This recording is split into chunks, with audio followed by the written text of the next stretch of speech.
Hello everyone, you are most welcome to my YouTube channel Daisy English.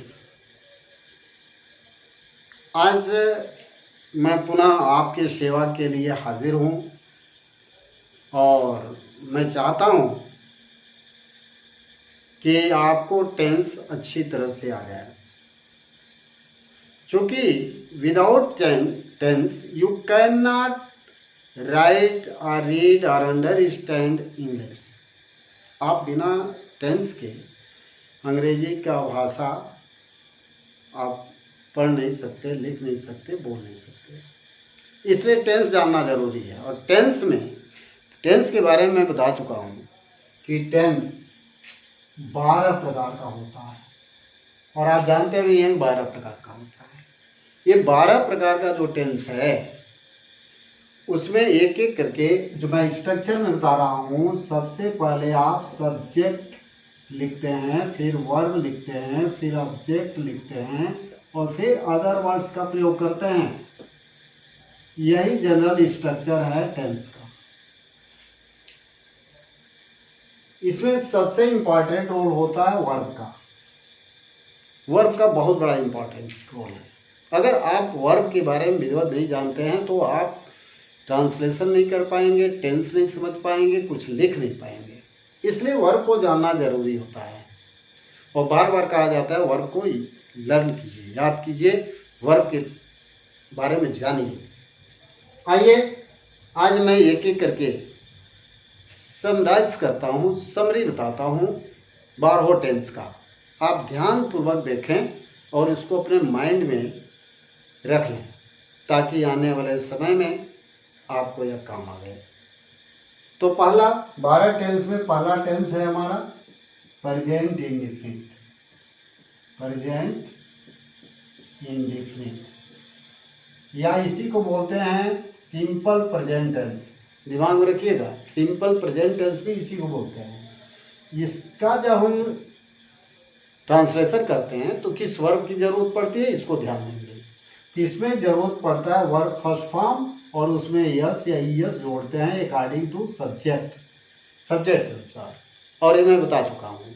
Negative अगर इसका कहीं कहीं नहीं जोड़ते हैं, लेकिन इसी का निगेटिव अगर बनाना हो तो डू और डज की सहायता ली जाती है और उसके बाद निगेटिव वर्ड डालते हुए वर्ब का फर्स्ट फॉर्म यूज करते हैं। वो वर्ब में यस ईएस नहीं जोड़ते हैं, इस बात को ध्यान रखेंगे। जब डू डज आ जाएगा तो वर्ब में यस ईएस नहीं जोड़ेंगे।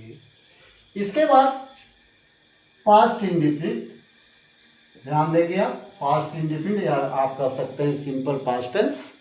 इसमें वर्ब का सेकेंड फॉर्म यूज करेंगे। निगेटिव बनाते समय डू और डज के जगह पर डिड का प्रयोग करेंगे, फिर निगेटिव वर्ड डालेंगे, फिर वर्ब का फर्स्ट फॉर्म यूज करेंगे। यानी कि जब डिड आ जाएगा तो वर्ब का फर्स्ट फॉर्म प्रयोग किया जाएगा, न कि वर्ब का सेकेंड फॉर्म।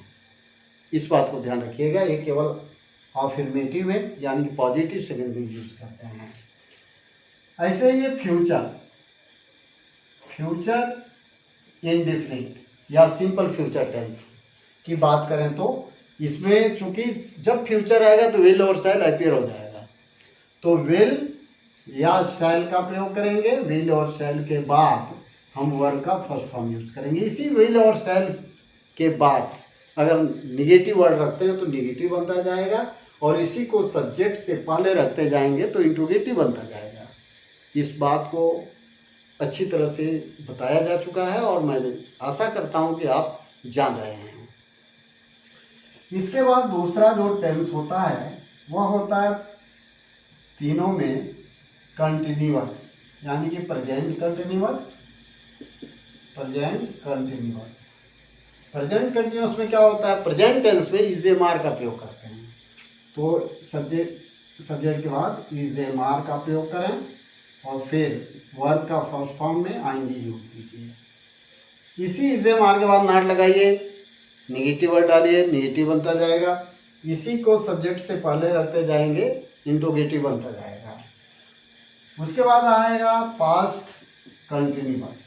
पास्ट कंटिन्यूअस में क्या होता है, तो वाज या वर का प्रयोग करेंगे। इज ए मार के जगह पर वाज या वर का प्रयोग करेंगे।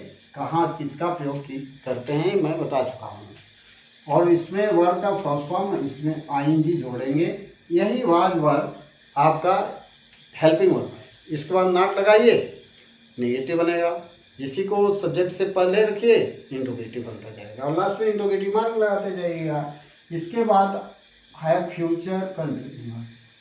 फ्यूचर कंटिन्यूअस, फ्यूचर कंटिन्यूअस में चूंकि जब भी फ्यूचर आ गया तो इसका मतलब विल और शैल का प्रयोग करना है, तो विल या शैल का प्रयोग किए। उसके बाद एक वर्ड अपने तरफ से रखा जाता है बी, और बी के बाद वर्ब का फर्स्ट फॉर्म आईएनजी जोड़ दिया जाता है। इसी विल और शैल के बाद निगेटिव वर्ड रखिएगा, निगेटिव बनता जाएगा। इसी को सब्जेक्ट से पहले रखिएगा, इंट्रोगेटिव बनता जाएगा। इसके बाद तीसरा जो टेंस है वह है तीसरा थर्ड कैटेगरी में कंटिन्यूअस हो गया परफेक्ट। तो आप देखेंगे present perfect, perfect tense. Present perfect में क्या करना होता है कि चूंकि प्रेजेंट वर्ड है तो हैज हैव का प्रयोग करेंगे, और हैज हैव के बाद चूंकि वर्ब का थर्ड फॉर्म यूज करेंगे, क्योंकि परफेक्ट में वर्ब का थर्ड फॉर्म यूज करते हैं। यही पास्ट परफेक्ट होता तो हैज हैव के जगह पर हैड लगा देंगे और वर्ब का थर्ड फॉर्म। यही हैज हैव हैड के बाद नेगेटिव वर्ड डालिए, नेगेटिव बनेगा। इसी को सब्जेक्ट से पहले रखिए, इंट्रोगेटिव बनता जाएगा। उसके बाद आया आपका फ्यूचर परफेक्ट। फ्यूचर परफेक्ट में क्या होगा कि विल और शैल तो होगा ही होगा, विल और शैल। इसके बाद आपका हैव आएगा, और हैव चूंकि परफेक्ट है तो हैव आना है, वर्ब का थर्ड फॉर्म प्रयोग करेंगे। इसी विल शैल के बाद निगेटिव वर्ड रखिएगा, निगेटिव बनता जाएगा। इसके बाद अगर इसी को सब्जेक्ट से पहले रखेंगे तो इंट्रोगेटिव आइए हम देखते हैं present perfect continuous. Present perfect कर, चूंकि मैं पहचान बता चुका हूँ आपको, हिंदी में पहचान बता चुका हूँ, इसलिए मैं इसको समरिक के तौर पर बता रहा हूँ कि केवल वर्ब को आप कैसे दिमाग में रखेंगे। तो present perfect tense, present perfect continuous tense में सबसे पहले हैज हैव, उसके बाद बीन जोड़ेंगे, वर्ब के फर्स्ट फॉर्म में एनजी जोड़ेंगे, लास्ट में इसके बाद ऑब्जेक्ट अदर वर्ड्स लगाते जाइए, और लास्ट में फॉर सिंस का प्रयोग करेंगे, चूंकि उस टेंस में बता चुका हूँ, और फिर टाइम लिख दीजिए। ऐसे ही अगर पास्ट होगा तो हैज हैव की जगह पर हैड का प्रयोग कर दीजिए। अगर फ्यूचर होगा तो विल और शैल प्रयोग करेंगे, बाकी सेम चीज रहेगा। हाँ, इन यही हेल्पिंग वर्ब है, और इनके बाद नॉट लगाइए, नॉट के बाद निगेटिव वर्ड डालेंगे, निगेटिव बन जाएगा। और इसी शब्दों में से जिस टेंस में हो सब्जेक्ट से पहले रखते जाएंगे, इंट्रोगेटिव बनता जाएगा। तो इस प्रकार से आपका बड़े आसानी से ट्रांसलेशन होता जाएगा। लेकिन अब सोचना ये है कि कभी कभी बहुत बड़े बड़े वाक्य आ जाते हैं, और बहुत बड़े बड़े वाक्य आ जाने से हम घबराने लगते हैं, सोचते हैं कि हमसे ये ट्रांसलेशन हो नहीं पाएगा, इतना लंबा सेंटेंस है, इतना लंबा वाक्य दिया हुआ है, कैसे हम उसको ट्रांसलेट करें। तो उसके लिए एक बहुत आसान ट्रिक बताने जा रहा हूँ, उसको आपको याद भी हो जाएगा, बड़े आसानी से समझ भी जाएंगे आप। अगर उसको फॉलो करेंगे तो बड़े आसानी से आप ट्रांसलेशन कर पाएंगे, बड़े बड़े वाक्यों का भी कर पाएंगे। जैसे मान लीजिए कि वाक्य दिया है, मोहन रात वाली ट्रेन से गोरखपुर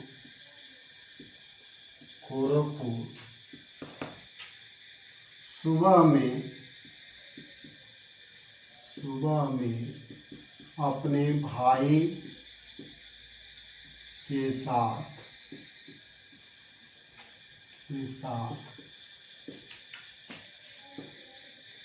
जाना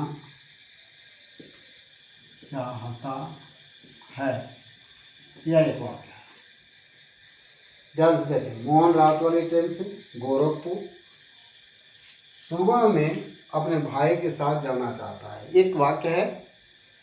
अब लास्ट में, अब चूंकि या अगर वाक्य आ जाए, इतना लंबा वाक्य आ जाए, तो आप क्या करेंगे? सबसे पहले आपका दायित्व है कि टेंस पहचानना। और टेंस कैसे पहचानेंगे?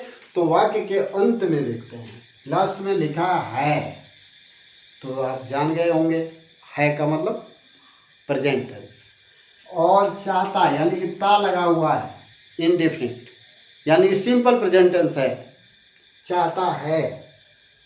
अब इसका ट्रांसलेशन हमें करना है, तो अगर इसका ट्रांसलेशन करना है तो सब इसमें देख लीजिए, निगेटिव ही नहीं है, निगेटिव शब्द का प्रयोग नहीं किया गया है, साथ में इसमें इंट्रोगेटिव भी नहीं है क्योंकि इसमें प्रश्न ही पूछा गया है। तो ऐसे समय में आप क्या करेंगे? अब सीधे सब्जेक्ट ढूंढेंगे। तो सब्जेक्ट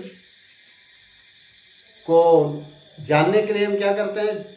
तो यही होता है, जिस व्यक्ति या वस्तु के बारे में हम चर्चा करते हैं, बात करते हैं, तो वह सब्जेक्ट होता है, आप जानते हैं। दूसरी बात, जो क्रिया होती है वो सब्जेक्ट ही करता है, तब वो सब्जेक्ट होता है।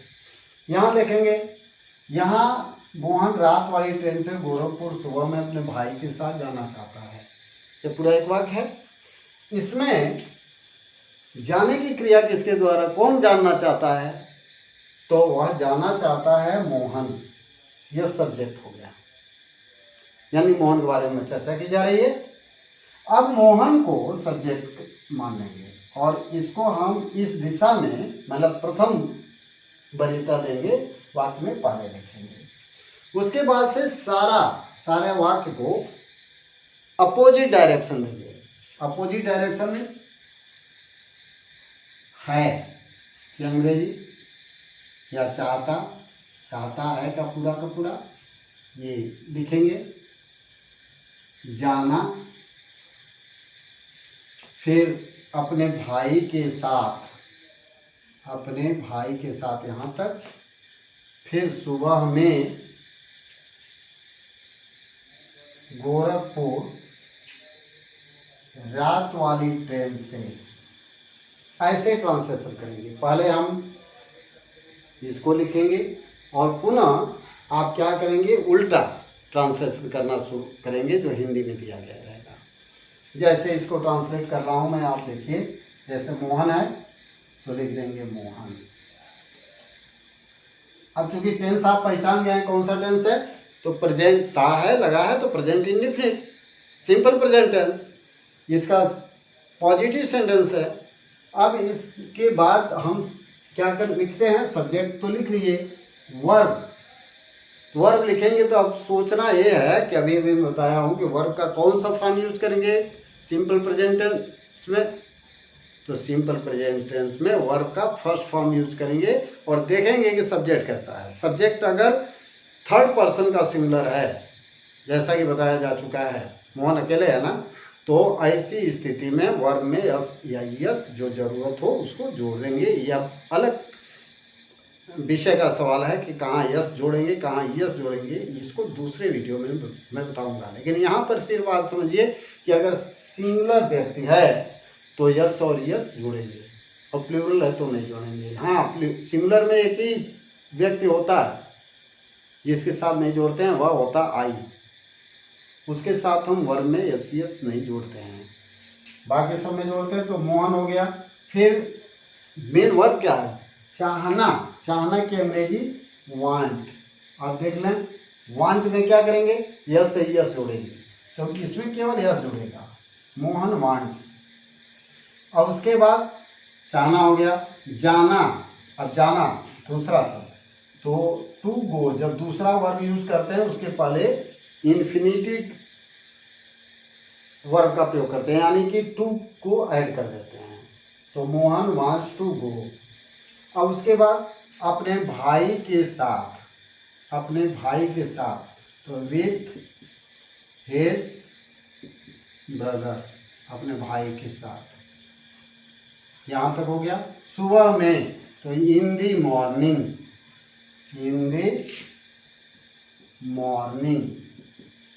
लिख लेंगे। गोरखपुर, तो जब दिशा आता है गो और कम के साथ दिशा का कोई संकेत हो, कोई प्लेस हो, तो टू लगाते हैं, टू का प्रयोग कर किया जाता है। तो टू गोरखपुर, गोरखपुर, गोरखपुर। अब है रात वाली ट्रेन से, तो से की अंग्रेजी लिखना है। तो से की अंग्रेजी अगर कोई माध्यम होता है सवारी गाड़ी जैसे, तो अधिकतर हम बाई का प्रयोग करते हैं, लेकिन विशेष प्रकार की अगर सवारी गाड़ी आ जाती है तो हम बाई का प्रयोग नहीं करते। तो आप पूछ सकते हैं क्या प्रयोग करते हैं, तो अपना ब्रेन यूज करते हैं, हम अपने ब्रेन का यूज करते हैं। ये देखते हैं कि उस सवारी गाड़ी के ऊपर बैठकर आदमी जा रहा है कि अंदर बैठकर जा रहा है कि नीचे। तो आप जानते हैं कि ट्रेन है, रात वाली ट्रेन है, विशेष प्रकार की गाड़ी है, इसलिए अंदर ही बैठकर जाएगा आदमी। तो जब अंदर बैठकर जाएगा, ट्रेन में तो अंदर ही बैठा जाता है ना, जब ट्रेन में अंदर बैठा जाएगा तो इन का प्रयोग कर दीजिए, इन दी नाइट ट्रेन। क्योंकि यहाँ नाइट जो वर्ड है ना, यह एडजेक्टिव का काम कर रहा है, और जब सवारी गाड़ी कोई भी हो और उसके पहले कोई एडजेक्टिव आता है तो प्रीपोजिशन बदलता है। यह चीज मैं विधिवत आपको प्रीपोजिशन वाले वीडियो में बताऊंगा। तो इसको आप समझ गए होंगे। बहुत शार्ट एक ट्रिक था, बड़े आसानी से आप कर सकते हैं। ऐसे लंबा से लंबा से वाक्य हो, अगर एक वाक्य है तो आप इस ट्रिक को आजमाइए, बड़े आसानी से आप ट्रांसलेशन कर पाएंगे, और मुझे आशा है कि आप समझ गए होंगे। अगर मेरा यह वीडियो पसंद आए तो आप लाइक करिएगा। अगर आप मेरे चैनल पर नए हैं तो मेरे चैनल को सब्सक्राइब भी करिएगा, साथ में शेयर करिएगा, और जैसा भी आपको लगे उसके प्रति आप कमेंट भी करिएगा।